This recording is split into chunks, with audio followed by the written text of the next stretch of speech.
Welcome back to world Malayali. 80കളിൽ സൗന്ദര്യത്തിന്റെ പര്യായമായി നിർവചിക്കപ്പെട്ടിരുന്ന നടിയാണ് ശ്രീദേവി.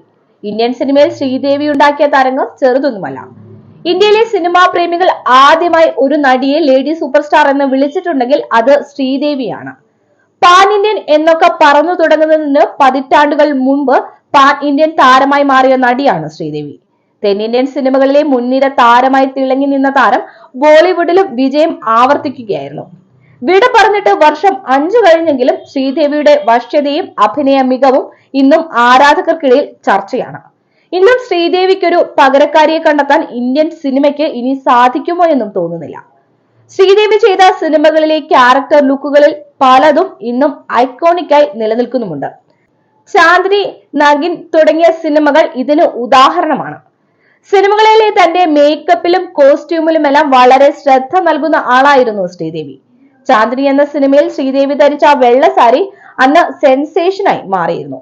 എന്നാൽ വെള്ള നിറമുള്ള സാരികൾ ചാന്ദിനിയിൽ ധരിക്കുന്നതിനോട് ശ്രീദേവിക്ക് താല്പര്യമില്ലായിരുന്നു എന്ന തരത്തിലുള്ള വാർത്തകളും ഇതിനു പിന്നാലെ വന്നിരുന്നു. നിറപ്പകിട്ടുള്ള സാരികളോടായിരുന്നു ശ്രീദേവിക്ക് താല്പര്യം. ശ്രീദേവി സംവിധായകൻ യാഷ് ചോപ്രയോട് ഇക്കാര്യം പറയുകയും ചെയ്തിരുന്നു. എന്നാൽ വെള്ള സാരിയാണ് അനുയോജ്യമെന്ന് ഇദ്ദേഹം ശ്രീദേവിയെ പറഞ്ഞ് മനസ്സിലാക്കുകയായിരുന്നു. മുമ്പൊരിക്കൽ യാഷ് ചോപ്ര തന്നെയാണ് ഇക്കാര്യം തുറന്നു പറഞ്ഞത്. ഇദ്ദേഹം പറഞ്ഞതുപോലെ വെള്ള സാരി ധരിച്ചെത്തിയ ശ്രീദേവി പ്രേക്ഷക പ്രീതി നേടി. 1989 ചാന്ദിനി റിലീസ് ചെയ്യുന്നത്. സിനിമ വൻ ഹിറ്റായി. ഓൺ സ്ക്രീനിലും താൻ ഭംഗിയോടെ ഇരിക്കണമെന്ന് ശ്രീദേവിക്ക് നിർബന്ധമുണ്ടായിരുന്നു. തെന്നിന്ത്യയിൽ നിന്നും ബോളിവുഡിലെത്തിയപ്പോൾ വലിയ മേക്ക് ഓവർ ശ്രീദേവിക്ക് സംഭവിച്ചു. കടുത്ത ഡയറ്റിംഗിലൂടെയായിരുന്നു ശ്രീദേവി. മുൻപ് ഒരു അഭിമുഖത്തിൽ ശ്രീദേവിയുടെ ഭർത്താവ് ബോണി കപൂർ ആണ് ഇക്കാര്യം തുറന്നു പറഞ്ഞത്. ഭക്ഷണത്തിൽ നിന്നും ശ്രീദേവി ഉപ്പ് പാടെ ഒഴിവാക്കി. ഇത് വണ്ണം കുറയ്ക്കാൻ സഹായിക്കുമെന്ന് നടി കരുതി. കടുത്ത ഡയറ്റിംഗ് കാരണം ഒരിക്കൽ ഷൂട്ടിങ്ങിനിടെ ശ്രീദേവി തലകറങ്ങി വീണതിനെ കുറിച്ച് നാഗാർജുനയും തന്നോട് പറഞ്ഞിട്ടുണ്ടെന്ന് ബോണി കപൂർ വെളിപ്പെടുത്തി. 2018 ശ്രീദേവി മരിക്കുന്നത്. ദുബായിലെ ഹോട്ടൽ മുറിയിലെ ബാത്ത് ടബിൽ വീണ് മുങ്ങി മരിക്കുകയായിരുന്നു.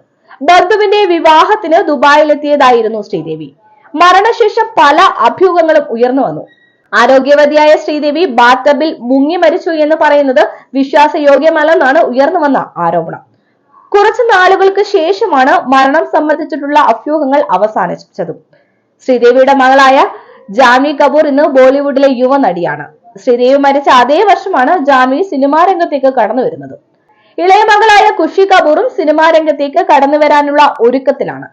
ആർക്കീസ് എന്ന സിനിമയിലൂടെയാണ് ഖുഷി കപൂർ അഭിനയ രംഗത്തേക്ക് വരാൻ പോകുന്നത്. ഡിസംബറിലാണ് സിനിമ റിലീസ് ചെയ്യുന്നത്. വീഡിയോ ഇഷ്ടമായെങ്കിൽ ചാനൽ സബ്സ്ക്രൈബ് ചെയ്തതിനു ശേഷം ലൈക്ക് ചെയ്യുക. ഒപ്പം നിങ്ങളുടെ അഭിപ്രായം കമന്റ് വഴി രേഖപ്പെടുത്തുക. കൂടാതെ വീഡിയോ ഷെയർ ചെയ്യാനും മറക്കരുത്.